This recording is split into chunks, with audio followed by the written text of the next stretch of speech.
आज आपके लिए एक नया टॉपिक लेके आए हैं मेरे भाई, जिसका नाम है डाटा सफिशिएंसी, आंकड़ों के पर्याप्तता वाला चैप्टर है। सच मायने में अगर बात करें मेरे भाई, तो ये वाला चैप्टर आपको देखने को मिलेगा स्टेट एग्जाम में जितने भी आपके होते हैं, चाहे पुलिस भर्ती बोर्ड के द्वारा कोई एग्जाम कराया जा रहा हो।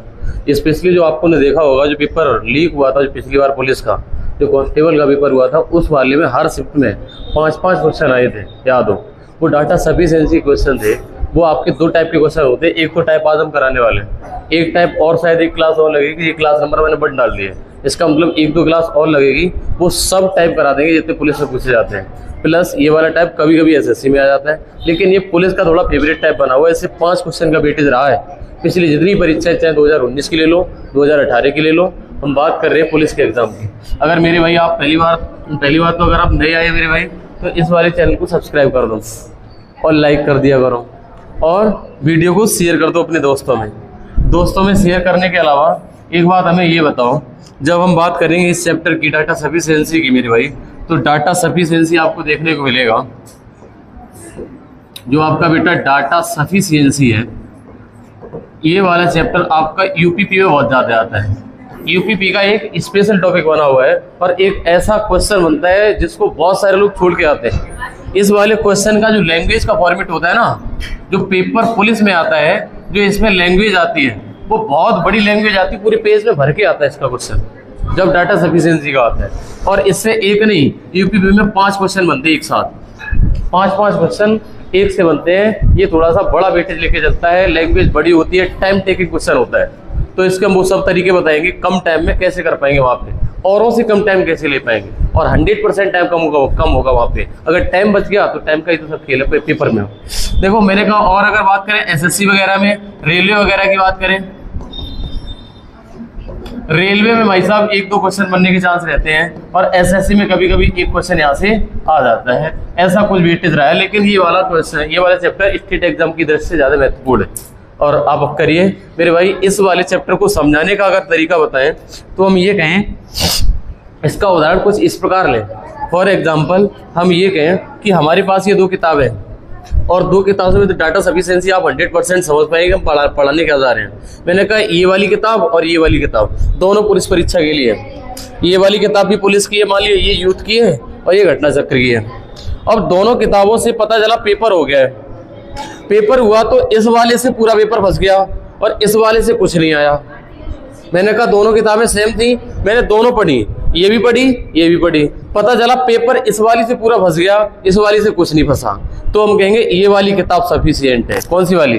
ये वाली किताब सफिशिएंट है, ये वाला आंकड़ा पर्याप्त है, यही तो बोलेंगे, ये वाला नहीं है। अब पता चला दोबारा से पेपर दिया, अगली बार पेपर में इस किताब से कुछ नहीं फंसा, इस वाली से सब कुछ फंस गया। तो मैंने कहा ये वाला आंकड़ा पर्याप्त है, मतलब ये वाली सफिशिएंट है हमारी परीक्षा की दृष्टि से, अगर पूरा पेपर इससे फंस गया। तब आपने कहा सर ऐसा भी तो हो सकता है कि पुलिस का पेपर हुआ, ये यूथ की और ये घटना चक्र की। मैंने कहा दोनों से बराबर फंसा, इससे भी पूरा पेपर फंस गया, इससे भी पेपर पूरा फंस गया। तो आप क्या कहेंगे?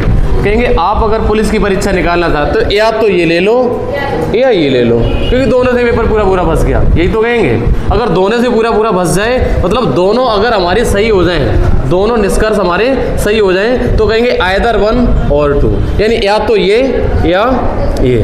अब फिर से पेपर में बैठे भाई, अगला ऑप्शन मैंने कहा आधा पेपर इससे फंसा और आधा इससे फंसा, तो बताओ कौन सी बुक सजेस्ट करोगे? दोनों।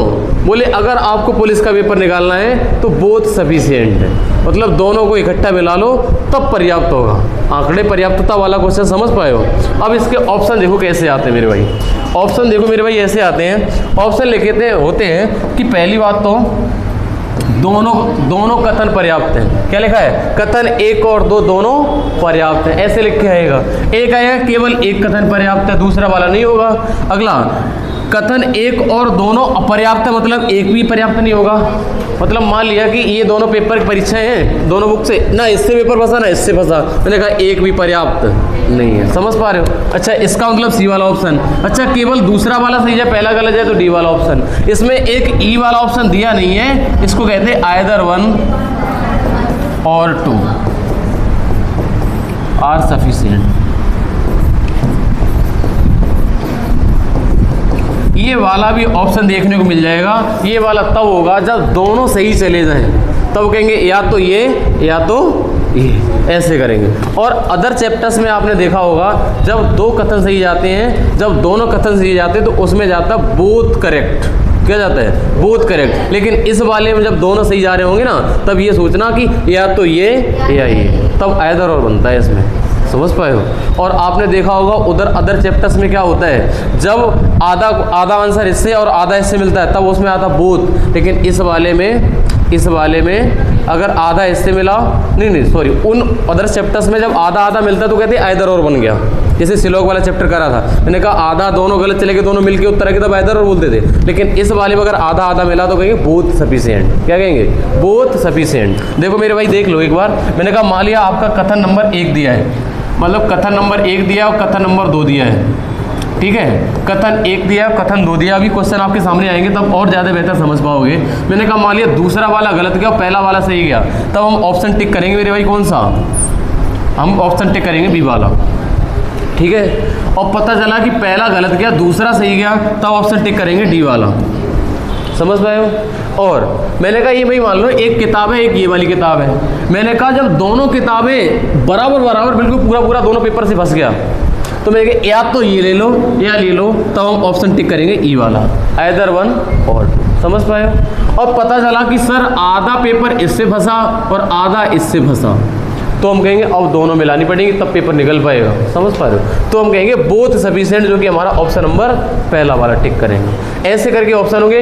पता चला एक भी किताब से कुछ नहीं आया, तब आंसर ऑप्शन टिक करेंगे ऑप्शन नंबर सी वाला। अब इसके उत्तर इसी आधार पे देने हैं। आपके सामने जो क्वेश्चन का फॉर्मेट कुछ इस प्रकार से पेपर में भी दिखेगा मेरे भाई, और शायद सभी बच्चे पढ़ भी पा रहे होंगे। लिखा क्या है एक बार प्रश्न संख्या 1 को पढ़िए, करिए बताओ, सिर्फ पढ़िए लिखा क्या है और कर क्या रहे हैं इसमें। क्या बात है? आर की किस दिशा में क्यू है? प्रश्न आपसे कर दिया है। प्रश्न आपसे है कि आर की किस डायरेक्शन में क्यू है। अब आपका कथन नंबर 1 और कथन नंबर 2। क्वेश्चन करने का तरीका पहले हम बता रहे, अगले क्वेश्चन आप करना। हम पहले करेंगे भाई साहब पहला वाला उठाएंगे। हम कहेंगे क्या इस प्रश्न का आंसर इस वाले से निकल सकता है क्या? मैंने कहा देखो क्यू है ना वो एम के पूर्व में, क्यू है ना वो एम के पूर्व में। क्या इस बात से ये वाले क्वेश्चन का आंसर निकल पा रहा है कि बताओ आर की किस दिशा में क्यू है? है ही नहीं भाई साहब। इसका मतलब पहला वाला सफिशिएंट। अच्छा दूसरे वाले पे आ जाओ बेटा। अब दूसरे वाले पे मैंने चेक करा, मैंने कहा पहले वाले को साइड कर दो, जब दूसरा चेक करो। जब पहले वाले की बात ही नहीं, अब दूसरे की बात करो। एम आर के ठीक दक्षिण में कौन है? एम। अब हमने कहा इस वाले प्रश्न का आंसर क्या दूसरे वाले से निकल रहा है? मैंने कहा आर की किस दिशा में क्यू है? बोले क्यू है तक नहीं, बता कहाँ से पाएंगे यार? क्यू का नाम निशान नहीं है और तुम दिशा पूछ रहे हो। इसका मतलब दूसरा भी सफिशिएंट। जब दोनों अलग अलग चेक करके उत्तर पर्याप्त नहीं मिला या दोनों गलत चले गए, तब दोनों को अब इकट्ठा कर देंगे मेरे भाई। अब दोनों को जब इकट्ठा करेंगे इसको और इसको, तो आप कहेंगे देखो एम तो ऐसे बनाएंगे, एम और क्यू सर ऐसे बने हुए हैं, और एम है ना वो आर के दक्षिण में, एम है ना वो आर के दक्षिण में। क्या मैंने दोनों इकट्ठे कर दिए? अगर आप ऐसे इकट्ठे ना कर पाओ तो इसको करो क्यू एम के पूरब में, क्यू एम के पूरब में, और एम आर के दक्षिण में, एम आर के दक्षिण में। एम है ना वो आर की किस दिशा में है? दक्षिण दिशा में। मैंने कहा जब इकट्ठा बन गया तब आपसे पूछा क्या इस प्रश्न का आंसर अब दे पाओगे क्या? आर की किस दिशा में क्यू है? आर की किस दिशा में क्यू है, तो हमें मिल रहा है इस बात का आंसर। आर की किस दिशा में क्यू है, तो ये आंसर हो जाएगा दक्षिण पूर्व। इसका मतलब आंसर मिल गया। आंसर कब मिला? जब आधा इसका और आधा इसका मिलाया, तो उत्तर क्या सही जाएगा? Both sufficient. क्या उत्तर सही जाएगा? Both sufficient. उत्तर जाएगा both first and second are sufficient. अगर बेटा ऑप्शन टिक करने जाओगे तो बताओ इसमें ऑप्शन कौन सा टिक करोगे? ए वाला। कथन 1 और 2 दोनों पर्याप्त, यही तो टिक करोगे। समझ पाए हो? ये वाला तरीका जो हम बता रहे हैं यही आपको पूरे विश्व में चले जाना, कहीं पे घुमाना, यूट्यूब पे घुमाना, सब जगह यही मिलेगा। और अल्टीमेट आपको अगर सही नहीं मिला तो थोड़ी देर घुमाएगा, वो गोल गोल घुमाएगा, उसके बाद में लेके यहीं पर आएगा जहाँ पर हम घुमा रहे हैं तुम। और एक तरीका बताने वाले, इसमें एक चीज़ और बताने को रह गई है कि इसका और शॉर्ट क्या हो सकता है। एक शॉर्ट हम बता दें, एक शॉर्ट आप में लगा दें। सही है? शॉर्ट आप में लगते रहने चाहिए। इसमें शॉर्ट लगा रहे हैं आपने, देखो इसको पूरे को हटाओ, हमने कहा थोड़े से होशियार बनो आप। होशियार ये बनो कि हमें आर किस दिशा में क्यू है ये ज्ञात करना है। इसका मतलब आर और क्यू का होना बहुत ज़रूरी है। उत्तर आर और क्यू का दे रहे होगे। अगर बात आर नाम के इंसान और क्यू नाम की चल रही है तो दोनों इंसान का होना ज़रूरी है। तो क्या आर और क्यू है दोनों? तो भाई साहब इसको चेक ही नहीं करना, डायरेक्ट काट दो। दूसरा, क्या आर और क्यू दूसरे वाले में है? आर तो है लेकिन क्यू नहीं है, दूसरा वाले भी नहीं। मतलब अलग अलग ये सफिशिएंट ही नहीं होंगे, जो मैं पिछले क्वेश्चन में बना के दिखाते रहे पूरा, क्योंकि हम समझाना था तुम्हें पहले। अब समझाने के अलावा तुम्हें प्रो लेवल का बना रहे। मैंने कहा पहला भी गलत हो दूसरा भी गलत, इसका मतलब अलग अलग तो सही नहीं जाना है। अब भाई साहब मिला के करना है हमें। अब मिला के करना, मिला के ऐसे नहीं कर पाओगे, मिला के दोनों को मिला दो। क्यू एम के पूरब में तो क्यू एम के पूरब में, और एम आर के दक्षिण में तो एम आर के दक्षिण में। क्या आर क्यू आ गया? आर क्यू आ गया। आर क्यू आ गया है तो अब आंसर नहीं निकालना है तुम्हें। वो पूछ रहा है आर की किस दिशा में क्यू है, क्या इस प्रश्न का उत्तर देने के लिए इन दोनों में से कुछ है? बोले हाँ। वो उत्तर पूछ ही नहीं रहा, इसका आंसर क्या है? दक्षिण। वो दक्षिण पूरब पूछ रहा है, वो दक्षिण पूरब पूछ ही नहीं रहा। तुमसे ये नहीं कह रहा दक्षिण पूरब निकाल, तुम ये बताओ क्या दोनों से निकल सकता है इससे? अब बोले हाँ निकल सकता, यहीं तक जाना था। अब तो हमें डायरेक्ट उत्तर टिक करना है, डायरेक्ट ऑप्शन नंबर ये वाला सही है। कि मतलब 1 और 2 दोनों पर्याप्त है ना। अगले क्वेश्चन पे आ जाओ मेरे भाई। अगले प्रश्न पे आप ट्राई करेंगे, देखें आप इसको कर पाएंगे। Question number 2।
Only one sufficient? तो दूसरे वाले में गड़बड़ है कुछ?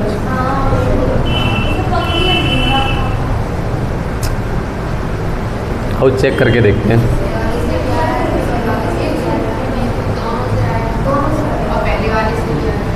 दोनों से आ जाएगा, दूसरे से नहीं आ रहा,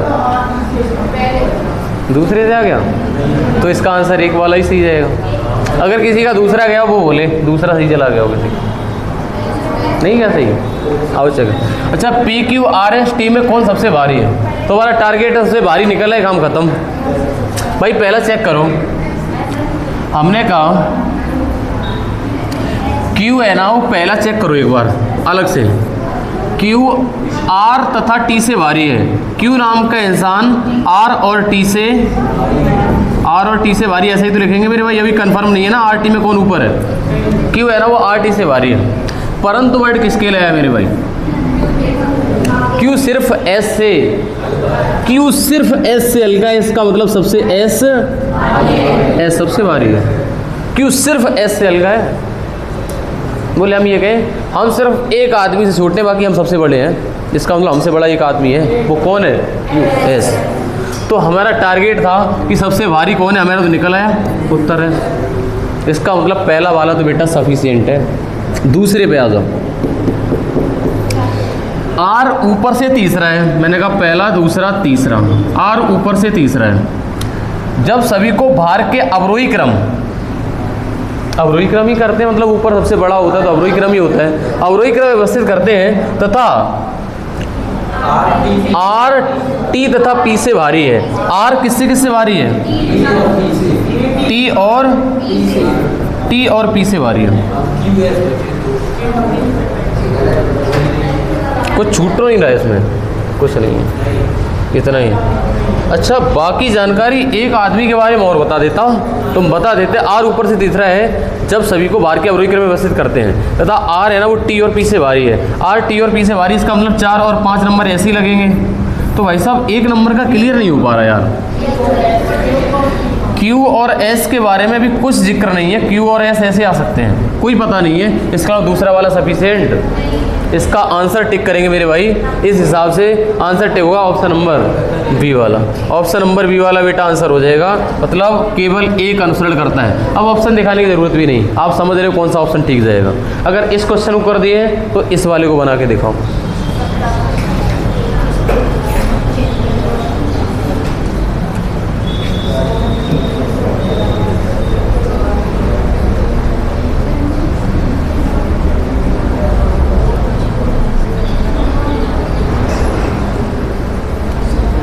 सप्ताह के किस दिन सोहन चेन्नई गया? पहले वाले से निकाल के देखो और दूसरे वाले से निकाल के देखो।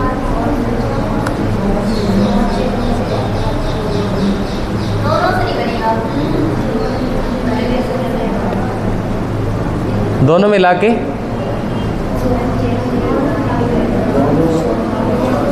भी नहीं बना।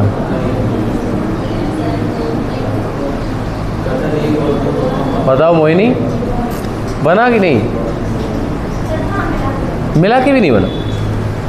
सप्ताह के किस दिन सोहन, हमारा टारगेट है सोहन ने चेन्नई कब गया, ये टारगेट है तुम्हारा निकलना। क्या पहले से निकला? सोहन चेन्नई से हैदराबाद गुरुवार को लौटा। भाई लौटने का हमें पूछ रहे, जाने का तुम कह रहे लौटने का, पहले तो बनी बनी। दूसरा, सोहन ने चेन्नई जाने के लिए हैदराबाद सोमवार को छोड़ा। यार मेरा भाई ये कह रहा है सोमवार को, ये किसको छोड़ रहा है? हैदराबाद। ये हैदराबाद को यार छोड़ा और कहाँ गया है? चेन्नई गया है। यार कब पहुंच जाएगा ये यार? लेकिन इसका दिन नहीं बता सकते ना। अब प्रश्न पूछ रहा है कि किस दिन सोहन चेन्नई गया था। वो सॉरी, सप्ताह के किस दिन सोहन चेन्नई गया था।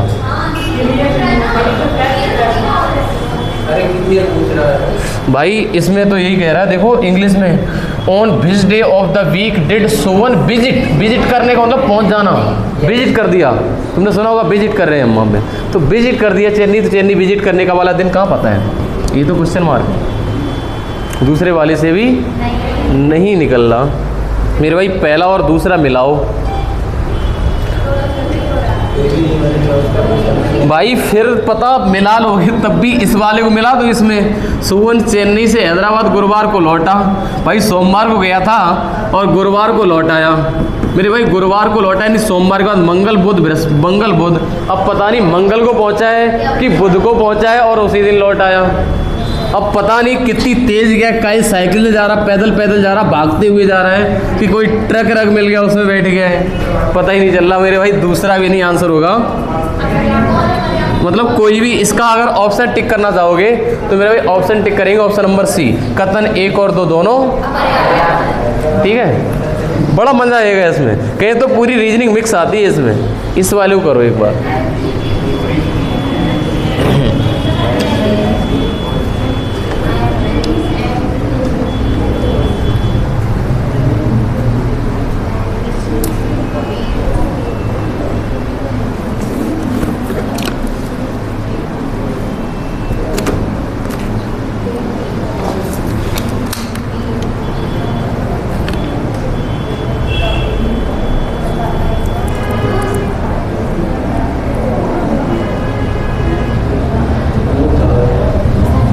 दोनों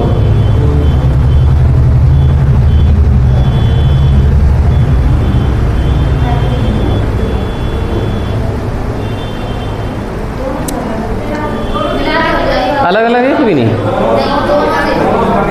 अरे दोनों से बनेगा। चलो भाई, काफ़ी लोगों के उत्तर आ रहे हैं, इस बात की खुशी है हमें। अहम के कितनी पुत्री हैं? अच्छा प्रश्न ये है तुमसे, बेटियां कितनी हैं अहम की, ये प्रश्न है। मैंने कहा बनाओ पहले वाले से। पहले वाले से एन की सिर्फ पी और क्यू पुत्री हैं। पहले वाले से क्या हमें एम के बारे में जानकारी है? दूसरे वाले पे डी पी का भाई है, डी है ना वो पी का भाई है, डी पी का भाई है। तथा आया किसके लिए? डी के लिए। डी एम का पुत्र है। डी किसका पुत्र है? अरे मेरे भाई डी है ना वो एम का पुत्र है। अच्छा बेटा ये बताओ, बेटा ये बता दो कि अगर हम दोनों इस वाले से m का निकालना चाहें तो m की कितनी बेटियां अभी भी नहीं पता चल रहा है, कि p का जेंडर क्लियर नहीं है मेरे का, मतलब दूसरे वाले से भी नहीं। दूसरे वाले से क्यों नहीं? मैंने कहा m का ये मान लिया पुत्री होती तब तो कह देते, या पुत्र होता तब कह देते 0 पुत्रियाँ, 0 पुत्रियाँ होती हैं ना 0। तो मैंने कहा अब दोनों को मिला लो। अब दोनों को मिलाया तो तुमने कहा सर मिलाएंगे तो आप ये कहोगे सर p का जेंडर फीमेल है तो p का जेंडर फीमेल कर दो, और p का भाई कौन कर दो, वो सारी बहन कर दो, कौन, q कर दो। और p और q के जो पेरेंट्स हो सकते हैं या अभिभावक हो सकते हैं, माता या पिता हो सकते हैं, मतलब m और n की 100% शादी हुई है। लेकिन m और n का जेंडर अभी भी क्लियर नहीं है, लेकिन ये पता है एक पुरुष और एक महिला है, सही है। अच्छा, हम यहाँ से क्या इस प्रश्न का उत्तर ढूंढ पा रहे हैं m की कितनी पुत्रियाँ हैं? m की 2 ही बेटियाँ हैं, तो हमारा उत्तर जो 2 तो पूछा ही नहीं तो उसमें वो सफिशिएंट है कि नहीं, तो इसका आंसर जाएगा बोथ सफिशिएंट।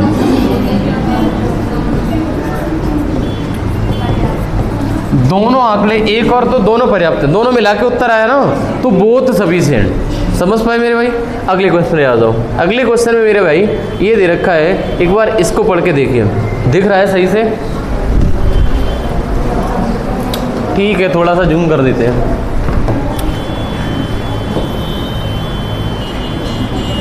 अब सभी बच्चे अच्छे से बेहतर तरीके से देख पाएंगे मेरे भाई, करिए।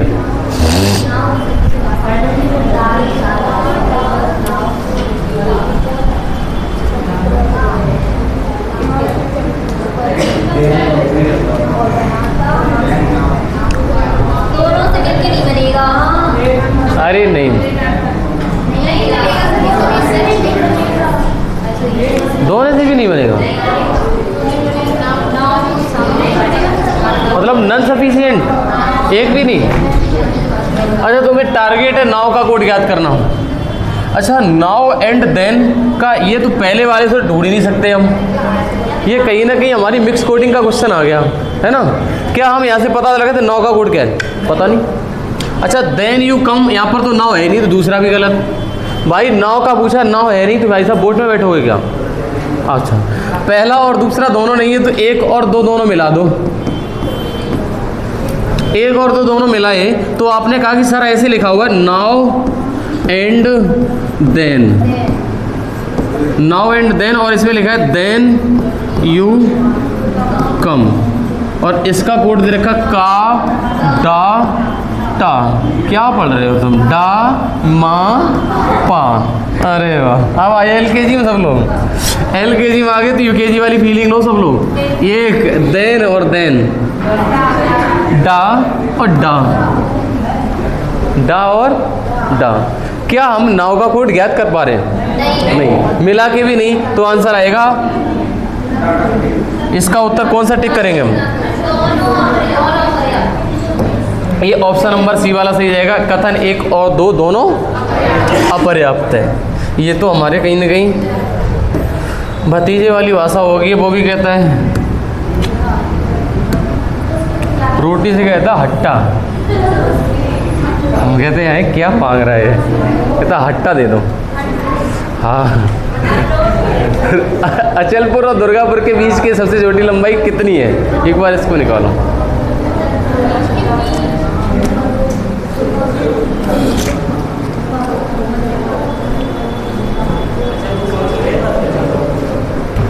अचलपुर और दुर्गापुर,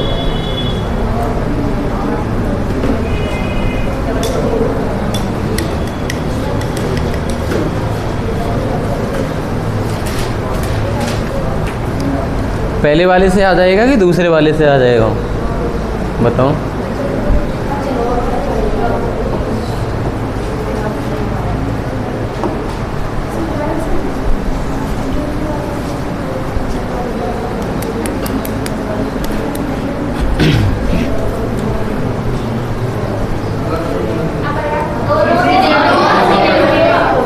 दोनों पर्याप्त?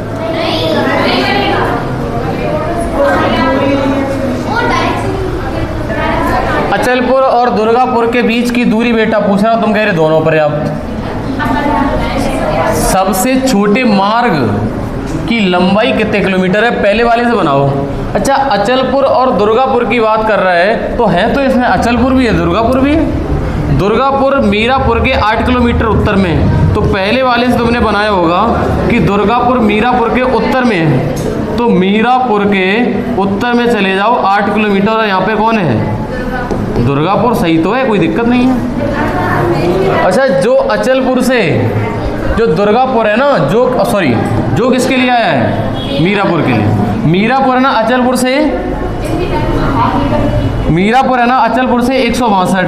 अब मेरे भाई मीरापुर 162 इधर बनाए कि इधर बनाए या इधर बनाए या ऊपर ले जाए? कहाँ ले जाए? इसको दिशा ही नहीं दे रहा हूँ, तो हम क्या बता पाएंगे?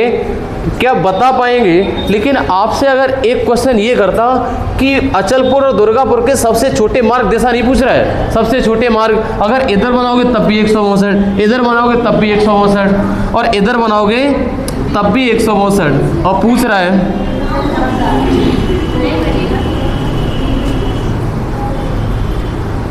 क्यों बन नहीं सकता है क्या? जो अचलपुर से 162 किलोमीटर दूर है, 162 किलोमीटर किधर ही बनाओगे? 162 किलोमीटर ऊपर ही बनाओगे ना, तब भी हमारा 162 ही आंसर आएगा। अरे मेरे भाई, हमें सिर्फ दिशा थोड़ी ना दूरी ज्ञात करनी है, सबसे छोटे मार्ग की लंबाई। अब बताओ 162 किधर भी ले जाओ,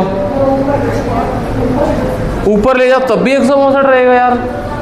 अचलपुर और दुर्गापुर के बीच की याद करनी है ना, तो ये बनेगा कौन सा? अचलपुर बनेगा। अब सॉरी हम किसकी बात कर रहे हैं? अचलपुर और दुर्गापुर के बीच की बात कर रहे हैं ना, तो मैंने कहा यहाँ पर बनेगा, हम गलत पढ़ गए, सॉरी, यहाँ पे बनेगा अचलपुर। अब अचलपुर और दुर्गापुर के बीच की दूरी यहाँ से कुछ और आएगी, यहाँ से कुछ और आएगी, यहाँ से कुछ और आएगी, यहाँ से आएगी ज़्यादा और यहाँ से आएगी ज़्यादा, यहाँ से ऊपर बनाओगे थोड़ी आएगी कम।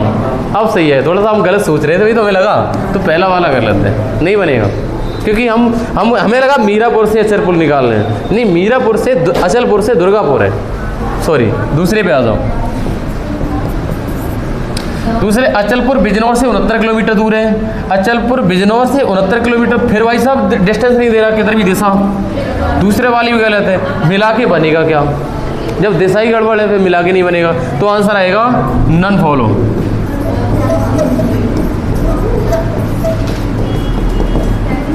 एक भी सफिशिएंट नहीं है, ठीक है, वो भी समझ में आ गया। अगले पे आ जाओ।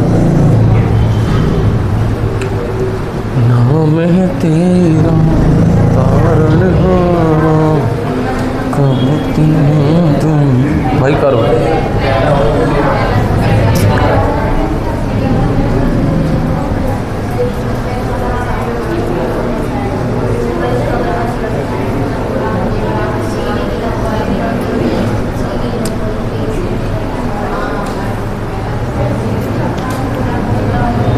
ABCD वर्ग है एक।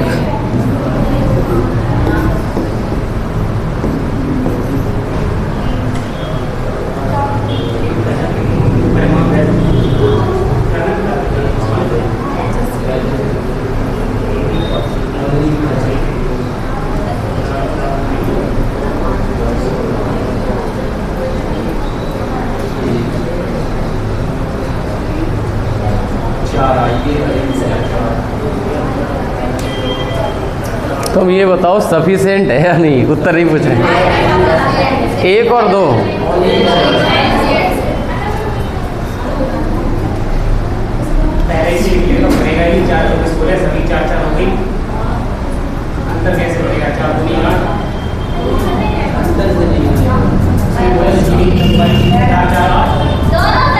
हाँ दोनों आयदर आएगा, इसका आयदर आएगा।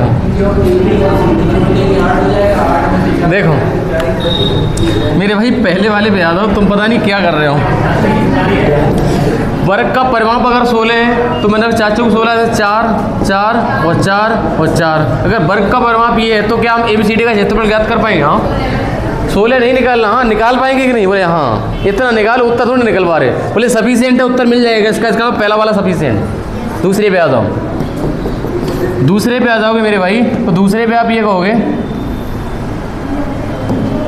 अब देखो दूसरे वाले में हम साइड दे रहे हैं, इसमें मान लिया ए, वी और सी और डी। प्रश्न में कह रहा दूसरा, भुजा सी डी की लंबाई तथा भुजा ए बी और सी डी की लंबाई के योग, मतलब ये कह रहा है A B plus C D और सी डी का अंतर है ना वो 4 है। ये कह रहा है भुजा सी डी की लंबाई तथा भुजा ए बी और सी डी की लंबाई के योग का अंतर कितना है, 4। अगर चाहें तो इसको काट दो तो ए बी बराबर कितना आ गया, अगर ए बी बराबर 4 है तो ये वर्ग है तो सबकी 4, तो हम क्षेत्रफल निकाल पाएंगे क्या, क्षेत्रफल निकल आएगा भाई इससे भी। अगर वो ऐसा करके कंडीशन दे दी है उसने, अगर भुजा निकल आई तो भाई साहब क्षेत्रफल तो निकल आएगा। क्षेत्रफल नहीं पूछ रहा कितना आएगा, पूछ रहा निकल आएगा कि नहीं, बोले हाँ निकल आएगा। दूसरे वाले से भी निकल आया, पहले वाले से भी निकल आया, तो उत्तर पता कौन सा टिक करेंगे,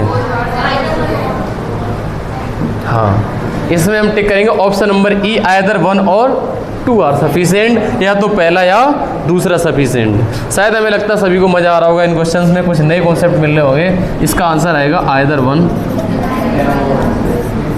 और 2 आर सफिशिएंट। क्या समझ में आ गया सभी लोगों के? बढ़िया क्वेश्चन था। अगले वाले पे आ जाओ।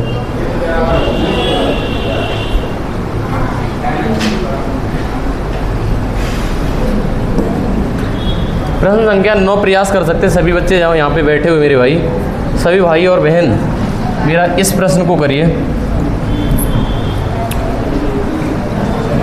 जितने भाई बंधु ऑनलाइन जुड़े हुए हैं, अगर वीडियो डेली देखते हैं तो वो लोग प्लीज़ चैनल पे कमेंट करके जाइए, वीडियो पे ये बताइए कैसा क्या लग रहा है आपको, ओके? नहीं तो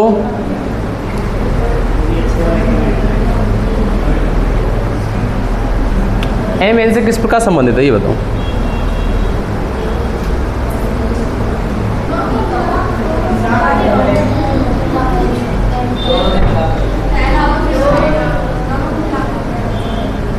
कौन था?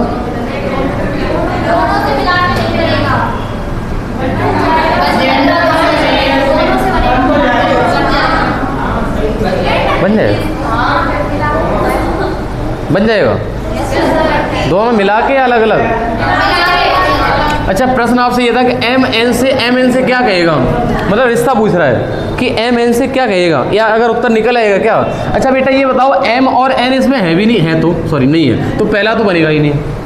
डायरेक्ट चेक करो, मैंने कहा एम और एन है ही नहीं, मैंने कहा एम एन है लेकिन एम नहीं है तो दूसरा वाला भी गलत है। अलग अलग चेक कर रही है इंडिविजुअल चेक करने के बाद अब आएगा भाई साहब मिला के चेक करने का नंबर। पी एम की पुत्री है, मैंने कहा पी है ना वो एम की पुत्री है, पी एम की पुत्री तथा यानी इसकी जगह पे आएगा पी, पी एस की माता है। पी किसकी माता है? एस की माता है। तो जेंडर सिर्फ पी का क्लियर है मेरे भाई। अच्छा अब इसको मिला लो, टी है ना वो पी का पुत्र है, टी है ना वो एस का पुत्र है, वो सॉरी टी है ना वो पी का पुत्र है। तथा किसके लिए है? टी के लिए। टी एन का पति है, टी है ना वो एन का पति है तो एन पत्नी होगी। क्या हमें इस बात का आंसर मिला एम एन से? मैंने कहा मेरे भाई एम है ना वो एन से किस प्रकार रिलेट करता है? जेंडर क्लियर नहीं है भाई। अब पूछ रहा है किस प्रकार रिलेट क्या है, रिलेशन क्या है इनके बीच का।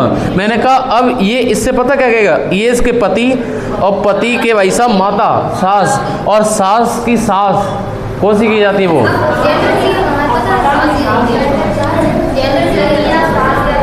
हाँ ददिया सास। ये आंसर होगा ददिया सास या ददिया ससुर, ददिया सास या ददिया ससुर। लेकिन यार क्लियर नहीं है ना, हम ददिया सास कहें कि ददिया ससुर कहें, लेकिन क्लियर नहीं है तो मेरे भाई आंसर होगा नन फॉलो, नन सफिशिएंट। इसका आंसर नन करना पड़ेगा, है ना, एक भी नहीं है। बड़ा दिमाग से खेलना था इसके साथ में। अच्छा अगला करिए मेरे भाई।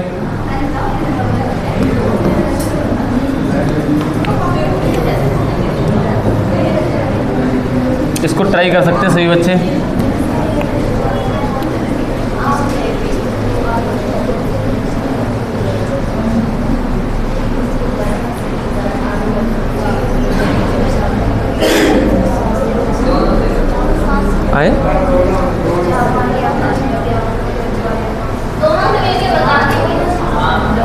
मिलके चेक कर लेना सही से।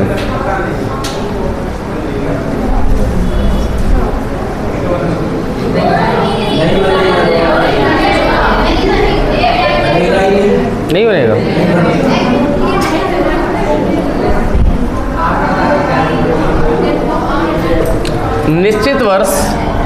निश्चित वर्ष की किस तिथि को आर्यभट्ट का पृथ्वी की कक्षा में प्रक्षेपित किया गया था? ये प्रश्न है। चीन के गुप्तचर संस्था के अनुसार 7 से लेकर, अब कौन सी डेट तो पता ही नहीं यार। पहले पूछा किस तिथि को, तो पहला वाला तो सफिशिएंट नहीं है। जापान के अंतरिक्ष वैज्ञानिकों के अनुसार दूसरा कह रहा है 5 से 10 के बीच। क्या दूसरे से क्लियर हो रहा है डेट? वो भी बता रहा है, बहुत बड़ा हकला दे रहा है। दूसरा भी गलत है। अब आ जाओ भाई मिला के। अब आप कहोगे 5 से 7 से 10। ये कह रहा है कि या तो 7 से 10 के बीच है ना, 10 को है ना 7 को। तो मेरे भाई 5 से पूछना, तो 5 का मतलब क्या है? इसी के बीच में कोई डेट आएगी 8, 9। अब 8 और 9 में पता नहीं कौन सी है। इसका मतलब दोनों से भी नहीं आंसर आएगा, नन सफिशिएंट।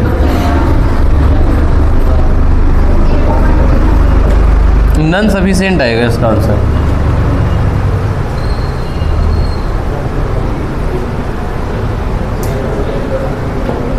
एक बार अगला प्रश्न करिए सभी लोग प्लीज इस बारे में।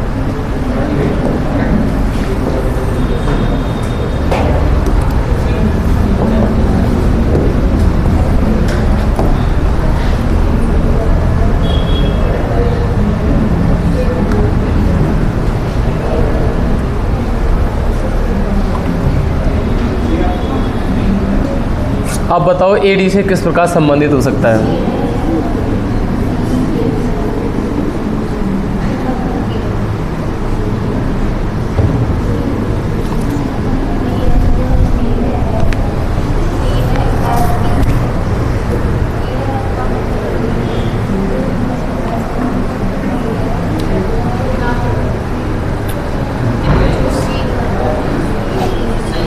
हो गया?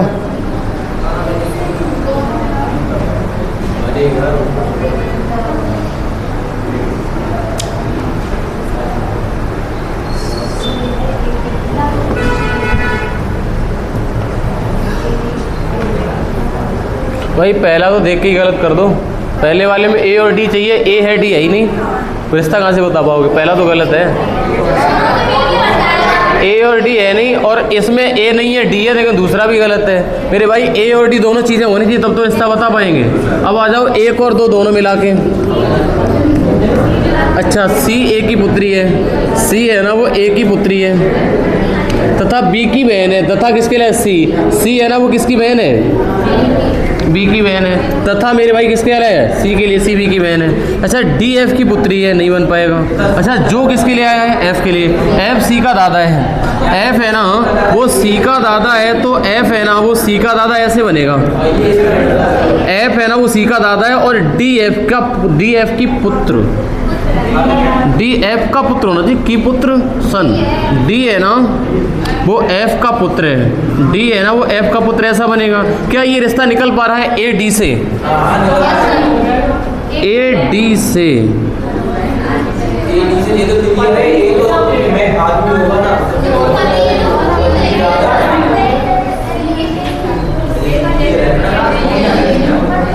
जेंडर कहाँ क्लियर है? पत्नी कहाँ है?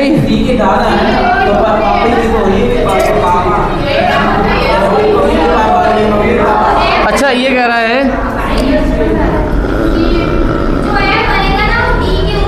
अगर ये महिला होगा तो एफ नाम अरे मेरे भाई सी है ना वो ए की पुत्री है, ये बना दिया। तथा मतलब सी है ना वो बी की बहन है, सी बी की बहन। जब मैंने इसको फिट किया तो डी एफ का पुत्र है, तो डी एफ का पुत्र है, तो डी एफ का पुत्र, ये दोनों संतानें हैं इसकी, दोनों संतानें। ए का जेंडर स्टिल नॉट क्लियर, अभी भी क्लियर नहीं यार। अच्छा जो अच्छा डी है ना वो सी का दादा है, डी है ना वो सी का, डी है ना वो गलत बना दिया ये।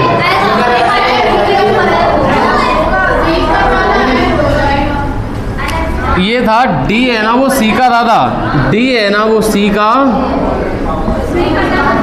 डी है ना वो सी का दादा। अब बना डी है ना वो सी का दादा है। मम्मी के पापा दादा है, डी के ऊपर है वो बचेगा। डी के ऊपर है। भाई दोनों पहली बात तो गलत है, गलत हो गए। अब एक एक बना लो, तुम दिमाग एकदम दही बना दिया दिमाग का, हमने पता नहीं क्या कह रहे हो, हम समझ नहीं पा रहे।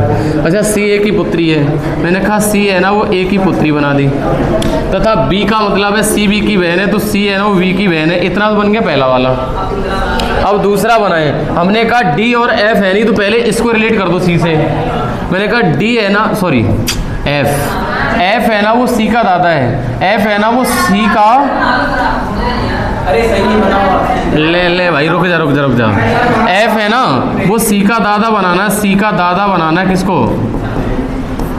अब ठीक है, अच्छा ये आपने ट्रायंगल बनाओ। अब रुको और देखो, डी है ना वो एफ का पुत्र है, तो डी है ना वो एफ का पुत्र है, डी है ना वो एफ का पुत्र है। अब इसको मिलाना है इसमें, अब इसको इसमें मिलाना मेरे भाई, तो आप कहोगे ए सी रहा, सी के ऊपर से यहाँ पर डी निकाल दो और डी का ट्रायंगल लगा दो और ऊपर बना दो किसको, एफ को।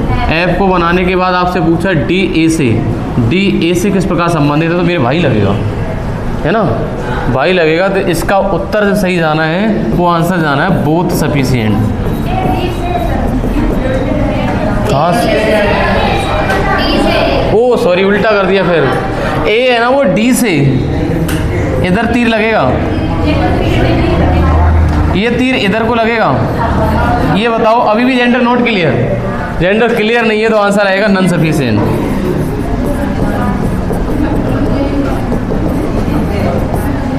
ना नहीं जाना है, देखो किधर से ही बना रहे हो, जेंडर क्लियर ही नहीं हो पा रहा है ना, नहीं हो पा रहा, अगले वाले पे आ जाओ।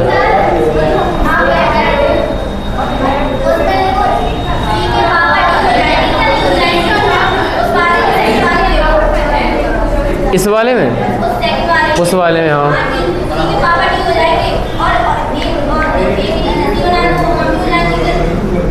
ये बताओ ए और डी ये एक ही संतान है, एक ही सिबलिंग्स है ना, ये भाई बहन है ना।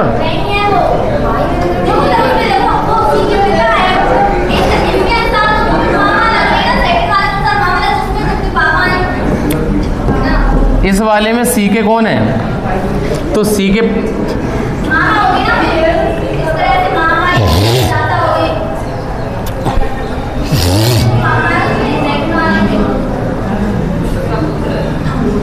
अच्छा आप जो कह रही हैं हम समझ पा रहे हैं। अच्छा ये कह रही हैं कि जो इधर बनाए हैं, इधर तो इसके पिता हैं और इधर ये इसकी माता हो जाएंगी। फिर अगर ये कहा है कि ए बोला था सी ए की पुत्री है, सी ए की अगर पुत्री है तो इसकी संतान है ना, तो इसका मतलब ये फीमेल हो जाएगी और ये जेंडर क्लियर शादी हो जाएगी इनकी। तो पूछा है तो ए डी से किस प्रकार संबंधित है, तो ए डी से इसका आंसर आएगा पत्नी।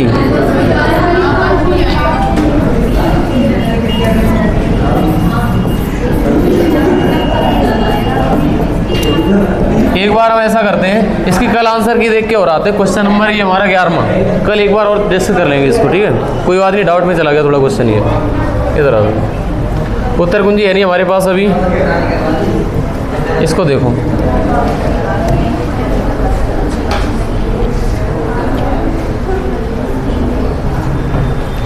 क्या होगा,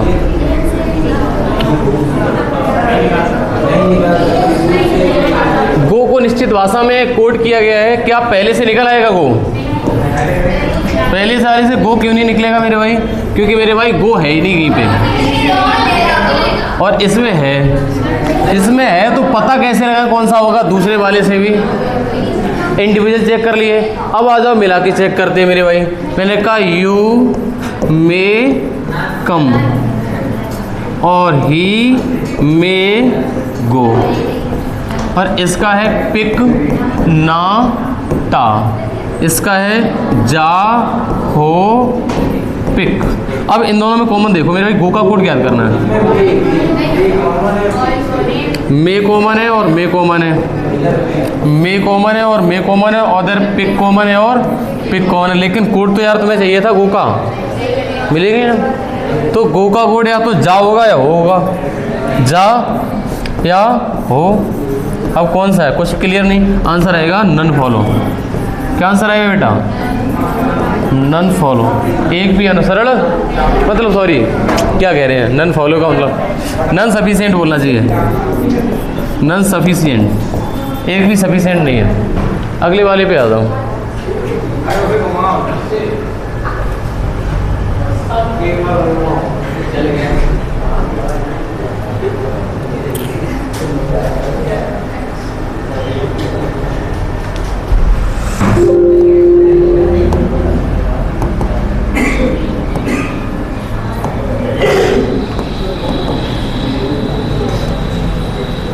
कितने क्वेश्चन हो गए थे अभी?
प्रश्न संख्या 1 पे नजर डालो।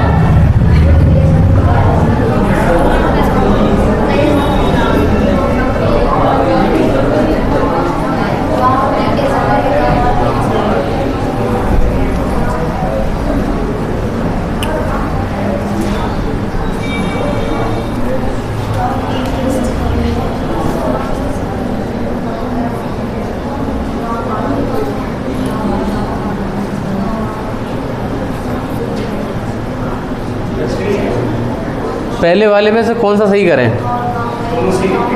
दोनों सही, तो आंसर आयतर और जा रहा है, देखना एक बार चेक करके।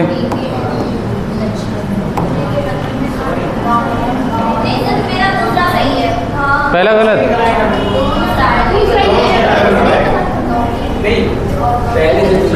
ये कह रहा गाँव टी के संदर्भ में गाँव आर किस दिशा में है? पहला देखो एक बार मेरे भाई, ये बताओ टी और आर, इसमें टी आर भी है और टी भी है। मैंने कहा बन सकता है, पहले वाले से निकाल के देखें एक बार। गांव एफ गांव आर के पूरब में बेटा, गांव आर के पूरब में गांव कौन सा है? गांव आर के पूरब में एफ है, और गांव एच टी के दक्षिण में है। मेरे भाई गांव एच, मेरा एच है ना वो टी के दक्षिण में है, लेकिन हम टी और आर के बारे में कैसे बता सकते हैं जब तक जुड़ेंगे नहीं? लिंकिंग नहीं मिल रही यार, पहला गलत है। पहला, दूसरा देखो मेरे भाई, दूसरे वाले में टी और आर चाहिए, मैंने कहा टी है और आर भी है, सही तो है यार। गांव एम आर के उत्तर में, गांव एम आर के उत्तर में है, गांव एम आर के उत्तर में है, और लगा हुआ, और आया एम के लिए, और आया एम के लिए। एम है ना वो टी के दक्षिण में, एम है ना वो टी के, एम है ना वो टी के। तो मेरे भाई ये बता दो टी के संदर्भ में आर किस दिशा में है? टी के संदर्भ में आर किस दिशा में है? दक्षिण दिशा में। अगर उत्तर निकल पा रहा तो आंसर आएगा सेकंड सफिशिएंट। कौन सा? सेकंड। अच्छा, अगले वाले का उत्तर क्या आया? सेम का कोड। देखो इस वाले में तो पता कैसे लगाओगे, पता नहीं है। इस वाले में भी पता नहीं चल रहा क्या होगा। अब दोनों मिला दो, मिला दो। मैंने कहा बेटा सेमार और सेमार, इधर मिल गया ला और टे, टेला। अब यार हमें याद करना है सेम का, तो सेम का कोड फिर भी नहीं निकला, तो इसका उत्तर होगा नॉन सफिशिएंट। क्या होगा? Non sufficient.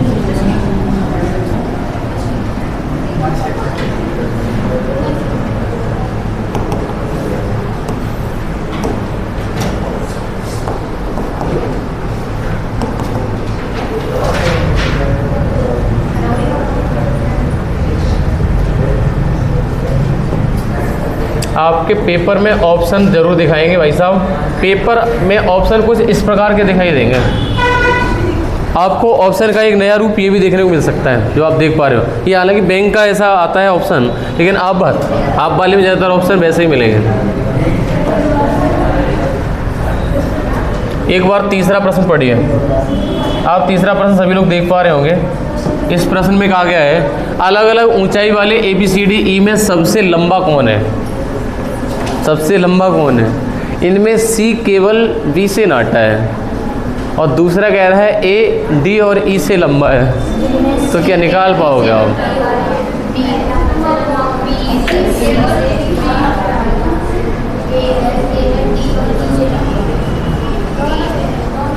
दोनों से मिलकर?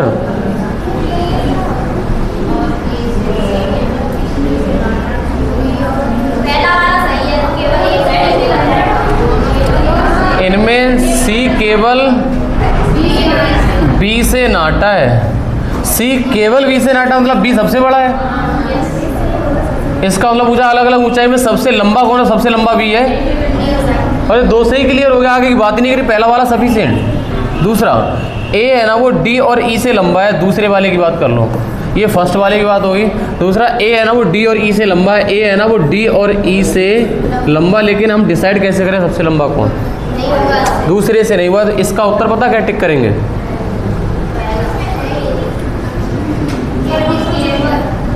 इसका ए वाला उत्तर टिक करके आएंगे अगर पेपर में ऑप्शन कुछ इस प्रकार दिखाई देंगे। हाँ, कि यदि कथन 1 में दिया गया डाटा प्रश्न का उत्तर देने के लिए पर्याप्त है, जबकि कथन 2 में दिया गया डाटा प्रश्न के लिए पर्याप्त नहीं है ना। ऐसे करके ऑप्शन आएंगे अगले पे।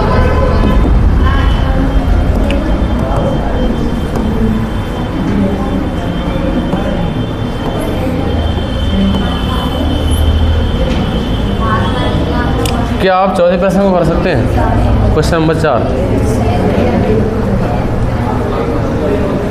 महात्मा गांधी की मूर्ति का मुख किस दिशा में है? और पहले से निकलेगा दूसरे से।